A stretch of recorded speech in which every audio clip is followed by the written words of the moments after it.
Hello les petits maniaques, ça y est, c'est l'été, on adore les jeux d'extérieur, les jeux de raquettes, les jeux de pétanque, et il y en a plein d'autres. Mais souvent, ça traîne partout dans le jardin. Alors Stéphanie va vous trouver plein d'astuces pour bien ranger vos jeux d'extérieur. À toi Stéphanie!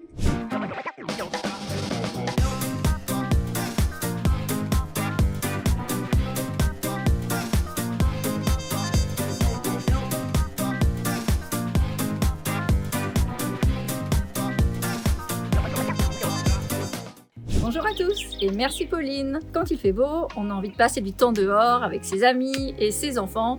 Pourquoi pas de faire un petit jeu de pétanque ou de badminton ou de palets comme chez nous en Bretagne. Mais les jeux et les jouets d'extérieur, on n'en a pas besoin tout le temps. Je vous propose donc de travailler au rangement et au stockage de vos jeux pour qu'ils soient facilement accessibles en été et qu'ils soient protégés en hiver. Avant de commencer, je vous propose de faire un petit tour de la maison car vous en avez sûrement stocké à différents endroits. Allez, c'est parti! En allant chercher tous les jeux et jouets d'extérieur, j'ai commencé à les catégoriser entre jouets de raquettes, jeux de balles, etc.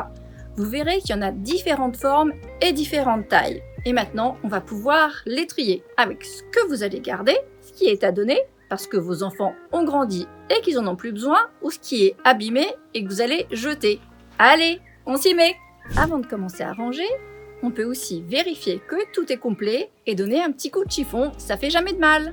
Ici, je dispose d'une armoire qui est dans un appentis à côté du jardin qui sera idéale pour le rangement et pour le stockage. On va avoir besoin d'accessoires, des caisses, des boîtes de rangement de tailles variées. On va aussi pouvoir détourner des objets du quotidien, comme par exemple un sac de sport dans lequel on mettra les objets qu'on a envie d'emporter chez les amis, ou encore un sac de linge dans lequel on pourra mettre les ballons. Mais si vous avez des boîtes à chaussures vides, ça peut également très bien faire l'affaire.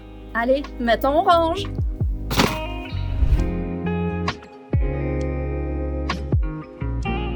Et puis, si j'ai un dernier conseil à vous donner, et pas des moindres, pour le rangement des jeux et jouets d'extérieur, c'est d'impliquer vos enfants et ados. Il sera plus facile pour eux d'aller les chercher, également plus simple de les ranger. Vous voyez, c'est pas compliqué, il suffit juste d'un peu de temps et un peu d'énergie. Bon, maintenant, à vous de jouer, enfin non, je veux dire de ranger. Merci Stéphanie, c'était très clair. Tu nous as donné plein d'astuces pour avoir un beau jardin bien rangé, accueillant, pour faire des fêtes avec la famille et les amis. Alors on va retenir les 4 points essentiels. Le premier point, on vous conseille de faire le tour du jardin, de la maison, du garage et de regrouper au même endroit tous les jeux d'extérieur. Le deuxième point, ça va être de trier. Comme d'habitude, il n'y a pas de secret, il n'y a pas de magie. On a toujours des jeux qui sont cassés, dépareillés, qu'on n'utilise plus. Donc cela, il va falloir les désencombrer. Troisième point, on va trouver le bon endroit, c'est-à-dire une étagère accessible, que tout le monde puisse y aller facilement et on va pouvoir ranger l'ensemble des jeux d'extérieur au même endroit. Et le dernier point, qui est hyper intéressant, ça va être d'impliquer vos enfants et vos ados, car s'ils font le rangement avec vous, ils sauront où sont rangées les choses, comment et pourquoi. Donc beaucoup plus facile pour eux de l'utiliser au quotidien. Voilà, c'est bon, vous êtes prêts à avoir un super beau jardin, très bien rangé. Merci beaucoup Stéphanie. Si vous voulez nous suivre, abonnez-vous à notre chaîne Tuto de Maniaque. Vous pouvez également suivre les projets sur bypauline.fr et nous retrouver sur tous les réseaux sociaux. Et retrouver l'ensemble de mes collaboratrices qui interviennent sur tout le territoire français. Si vous avez des idées, n'hésitez pas à nous les mettre en commentaire pour de prochains tutos. À très bientôt!